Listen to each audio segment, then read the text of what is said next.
बलिदान के लिए। जिस ज़िंदगी को उन्होंने फ़ख्र से जिया, उस ज़िंदगी को हमने फ़िक्र से जिया। बस अंतर इतना था कि हम जिए वेतन के लिए और वे जिए वतन के लिए। माननीय मुख्य अतिथि, आदरणीय शिक्षकगण और मेरे प्यारे देशवासियों, आज सभी को स्वतंत्रता दिवस की हार्दिक शुभकामनाएं। 15 अगस्त भारत देश के गर्व, सौभाग्य और सम्मान का दिवस है। इस दिन भारत देश ब्रिटिश शासक से आज़ाद हुआ था, जिसे आज़ाद कराने के लिए न जाने कितने सैनिकों ने अपने जान की कुर्बानी दी थी।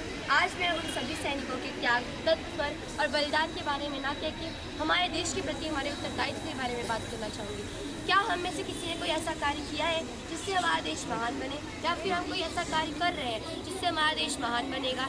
मेरा आपसे एक प्रश्न है, कोई देश महान कब बनता है? कोई देश तब महान बनता है जब वहाँ के देशवासी महान बनते हैं, क्योंकि देशवासी से ही देश की शान है। तो क्या हम देशवासी महान बन रहे हैं? क्या हम महान बनकर भारत को महान बना रहे हैं, या फिर कहीं हम स्वच्छता तो नहीं कर रहे? कहीं हम पान खाकर सड़कों पर तो नहीं थूक रहे? कहीं हम स्वच्छता, अपने घर का कचरा सड़कों पर तो नहीं फेंक रहे? कहीं हम पानी का दुरुपयोग तो नहीं कर रहे?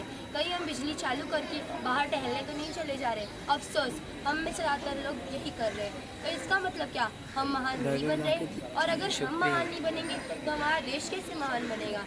महात्मा गांधी कहते हैं, कोई भी बड़ा परिवर्तन लाने से पहले वो परिवर्तन खुद में देखो जो आप दुनिया में देखना चाहते हैं। करने दो जो दुनिया करती है। बस आप प्रण लो कि आप स्वच्छता रखेंगे, प्रण लो कि पानी व्यर्थ नहीं करेंगे, प्रण लो कि आप बिजली का दुरुपयोग नहीं करेंगे।